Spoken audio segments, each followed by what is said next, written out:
Buenas tardes.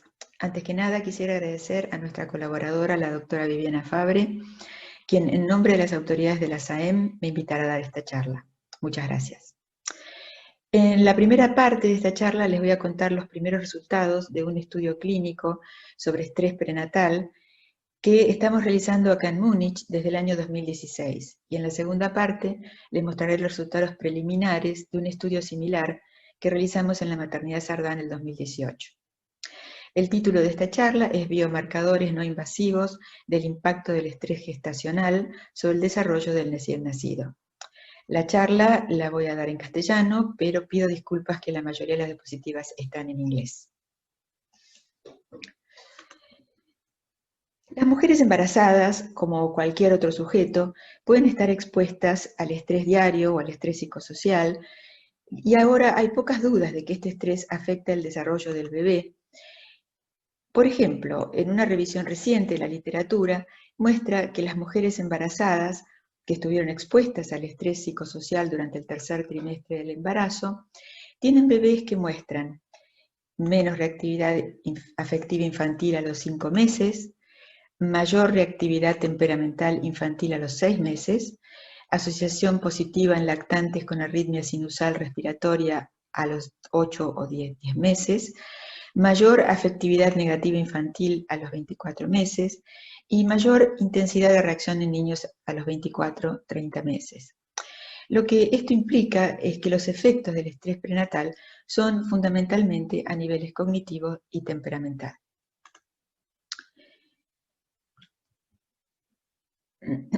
El mecanismo de los efectos del estrés materno en el desarrollo fetal aún no se han aclarado por completo, pero se cree que están mediados por la respuesta al estrés de la madre. La respuesta del estrés, como ustedes ya saben muy bien, implica la activación rápida del sistema nervioso autónomo y una respuesta demorada mediada por el eje hipotálamo hipofisario adrenal. Esto significa que las respuestas del sistema nervioso autónomo permiten ajustes de los órganos blancos en segundos, mientras que el eje suprarrenal hipotalámico hipofisario de respuesta lenta produce niveles máximos de cortisol dentro de los 10-30 minutos después del estresor agudo. Ahora se cree que la respuesta al estrés materno da forma al desarrollo del sistema de respuesta al estrés del bebé, un fenómeno conocido como programación fetal. El concepto de programación fetal se deriva de la hipótesis de Barker, y esta hipótesis afirma que cualquier estímulo o insulto en un periodo crítico del desarrollo fetal puede dar lugar a adaptaciones del desarrollo que producen cambios permanentes en el organismo, lo que predispone al individuo a enfermedades cardiovasculares, metabólicas, endocrinas o incluso psiquiátricas en la vida adulta. A su vez, tanto el sistema nervioso autónomo fetal como el eje hipotálamo hipofisario adrenal pueden mostrar señales de esta programación fetal. Por ejemplo, los marcadores comunes del sistema nervioso autónomo, como la variabilidad de la frecuencia cardíaca, pueden reflejar diferencias individuales en el desarrollo del sistema nervioso relacionados con los estilos de regulación emocional futura. Además, ambos sistemas de estrés pueden dejar marcas epigenéticas permanentes en genes seleccionados que, si están adecuadamente vinculados a los trastornos del desarrollo neurológico, pueden emerger como biomarcadores predictivos confiables. Por lo tanto, ¿podemos identificar biomarcadores prenatales y postnatales no invasivos tempranos de estos efectos de programación que podrían predecir deterioros cognitivos más adelante en la vida? Y por otra parte, ¿por qué pensamos que se necesitan biomarcadores tempranos de importancia clínica preventiva?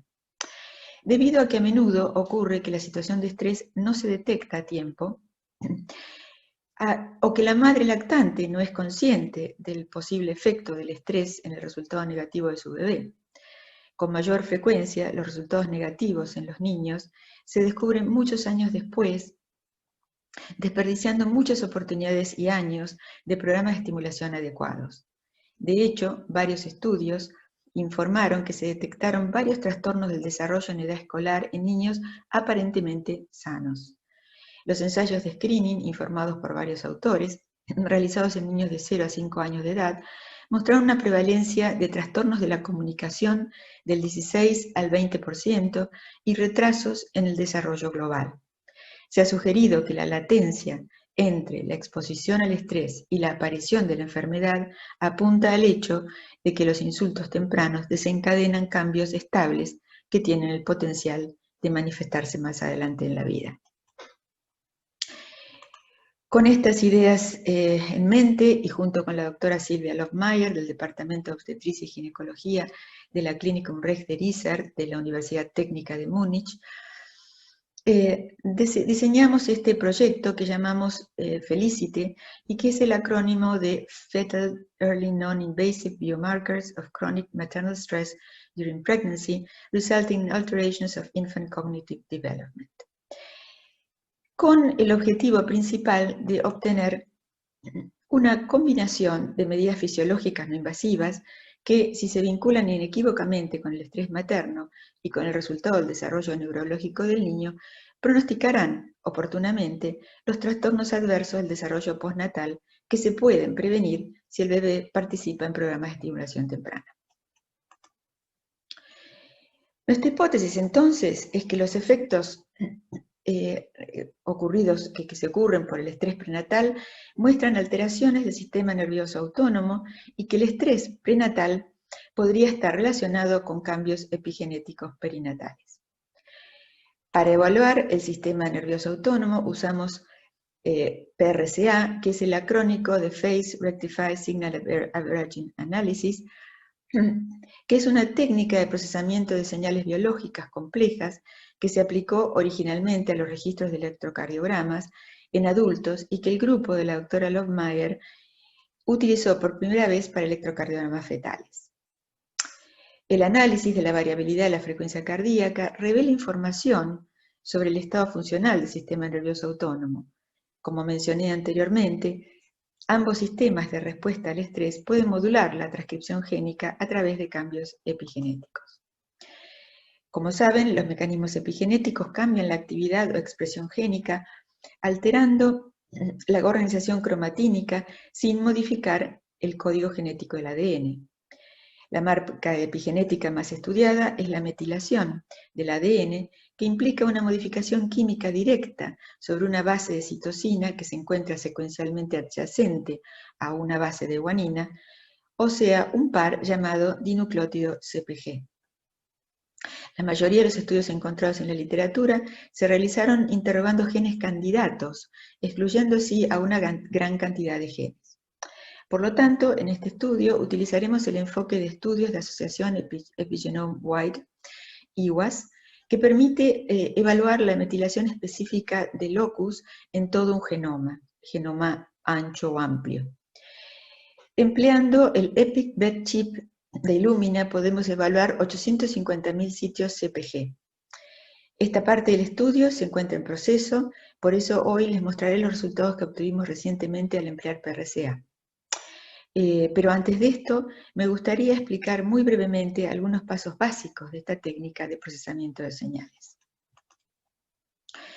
A partir de un registro típico único de electrocardiograma, como se muestra aquí, se calcula la frecuencia cardíaca media y se construye un gráfico que representa los latidos por minuto versus tiempo.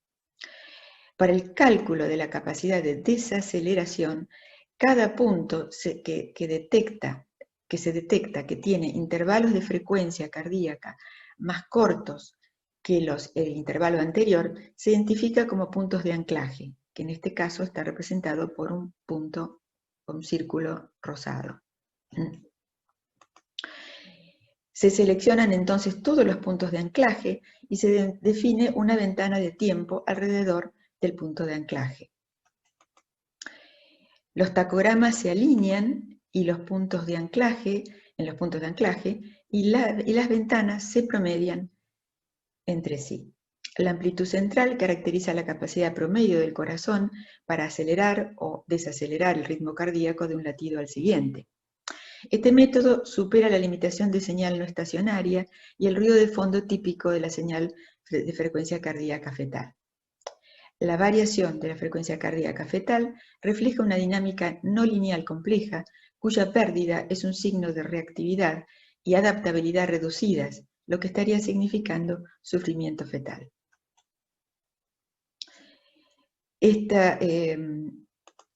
Para el análisis, por lo tanto, de nuestros resultados, utilizamos la PRCA bivariada, que es una extensión de la PRCA monovariante, que acabo de explicar. La BPRCA permite identificar y cuantificar las relaciones entre dos señales grabadas sincrónicamente, en este caso la frecuencia cardíaca materna como la señal de activación y la frecuencia cardíaca fetal como la señal objetivo. El acoplamiento entre la frecuencia cardíaca materna y la frecuencia cardíaca fetal da como resultado un nuevo parámetro que hemos llamado índice de estrés fetal o FSI.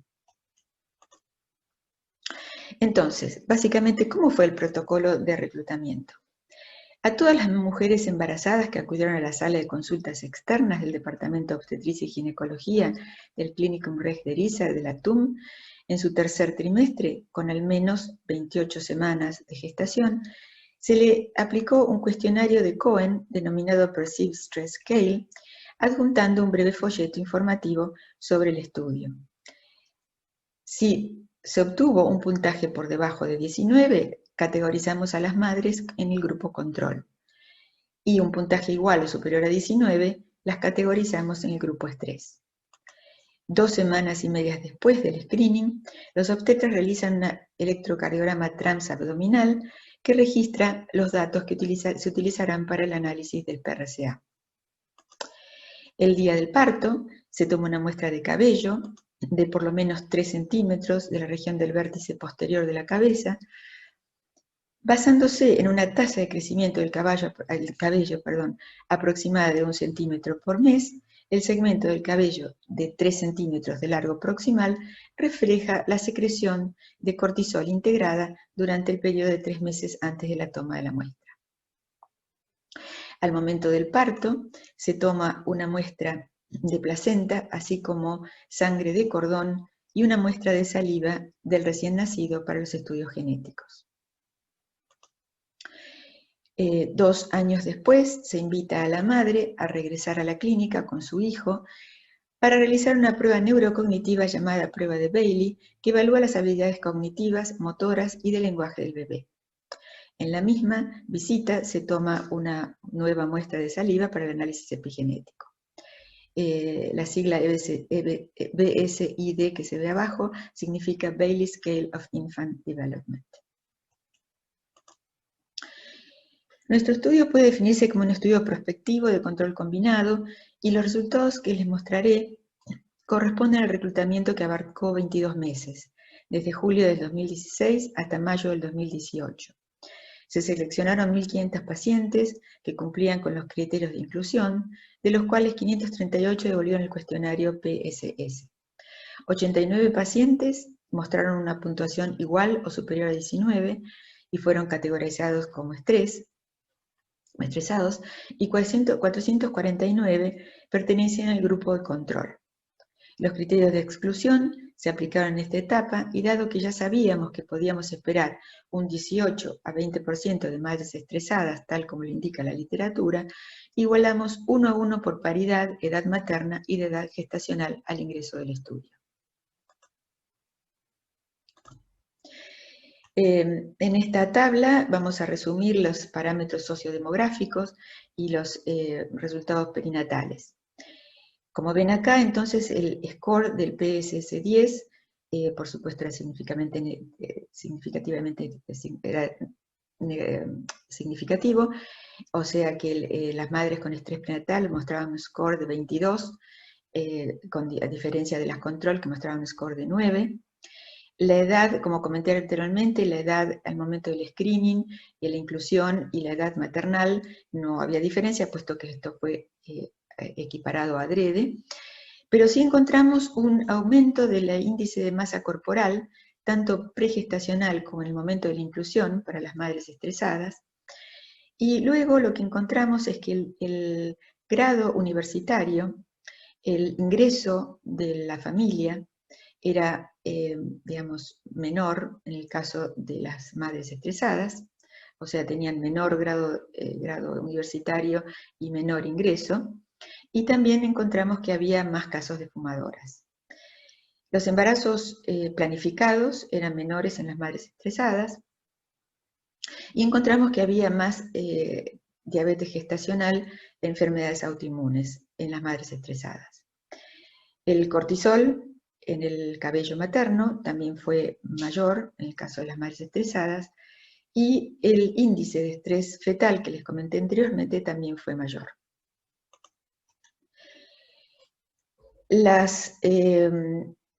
Los partos por cesárea también fueron mayores en el caso de las madres estresadas, la edad gestacional fue similar, y el otro parámetro, bueno, los demás parámetros del bebé fueron muy parecidos en todos los casos, y no hubo diferencias significativas, pero sí encontramos un aumento de la presión de oxígeno en el caso de los bebés, de la sangre del cordón, en el caso de los bebés de madres estresadas prenatalmente.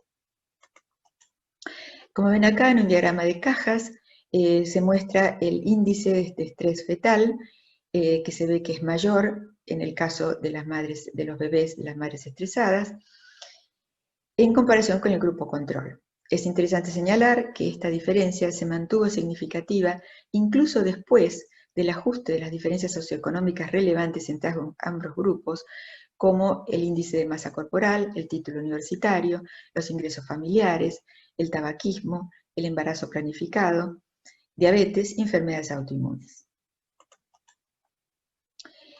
En este gráfico lo que pretendemos mostrar es que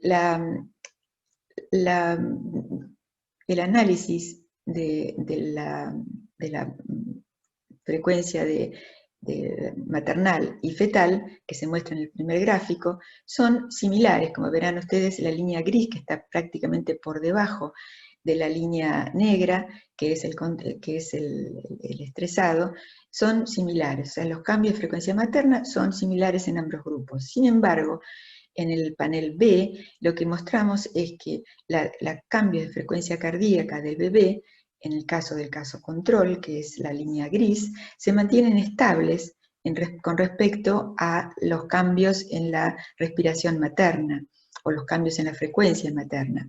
En cambio, el bebé estresado muestra una disminución de su frecuencia cardíaca en respuesta a esos cambios de la mamá.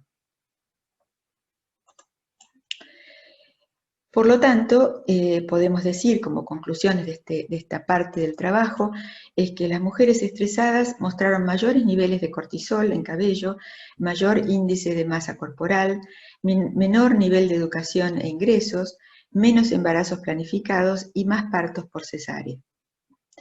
Los efectos de madres estresadas mostraron un índice de, los fetos, perdón, de madres estresadas mostraron un índice de estrés fetal más alto, mostrando disminuciones significativas de la frecuencia cardíaca durante las disminuciones de la frecuencia cardíaca materna, lo que estaría implicando que el estrés materno tiene un impacto en la coordinación de la frecuencia cardíaca fetal y maternal.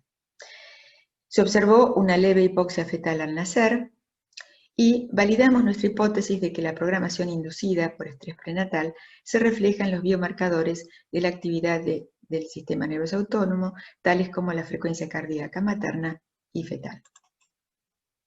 Las direcciones futuras de este estudio son que, bueno, como les comenté anteriormente, en la actualidad estamos realizando un seguimiento del neurodesarrollo de los bebés a los 24 meses y probando la viabilidad de encontrar biomarcadores epigenéticos en muestras de saliva. Estos estudios epigenéticos están actualmente en curso. En la etapa de análisis ya fueron realizados los estudios de IWAS, pero aún estamos en los análisis estadísticos, que son, por supuesto, bastante complejos. Creemos entonces que al integrar enfoques electrofisiológicos y epigenéticos como biomarcadores de trastornos del neurodesarrollo, ayudará a diseñar programas de intervención temprana para niños afectados por estrés prenatal, produciendo avances en la medicina materno-fetal.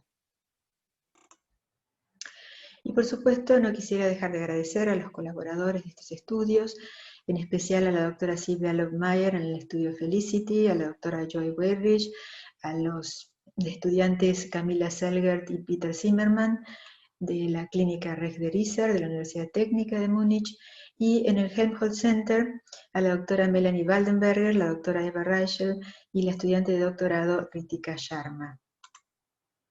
Los análisis de Machine Learning están siendo realizados por el doctor Martin Frasch en la Universidad de Washington, Seattle, y Hao Tian Wu de la Universidad de Duke. Lo mismo que el cálculo del factor de estrés fueron realizados por Alexander Müller, George Schmidt y Bernhard Haller de la Universidad Técnica de Múnich. El análisis del cortisol en cabello fue realizado por la doctora Viviana Fabre y Gabriela Berg en ambos estudios del Hospital de Clínicas en Buenos Aires, y el test de Bailey está siendo realizado por la doctora María Sol Molinet y la licenciada Sigrid Haber. Por supuesto, todo esto no hubiera sido posible sin el apoyo económico de la propia clínica Rex de Riser en Múnich, así como del Hospital Materno Infantil. DNA Genotech fue quien nos proveyó de los kits para extracción de saliva de los recién nacidos. También debemos agradecer al Centro Helmholtz de Múnich por toda su colaboración, y especialmente al Instituto de Estudios Avanzados de la Universidad Técnica de Múnich, quien me otorgara una beca Hans Fischer para realizar estos estudios. También debo agradecer al CONICET.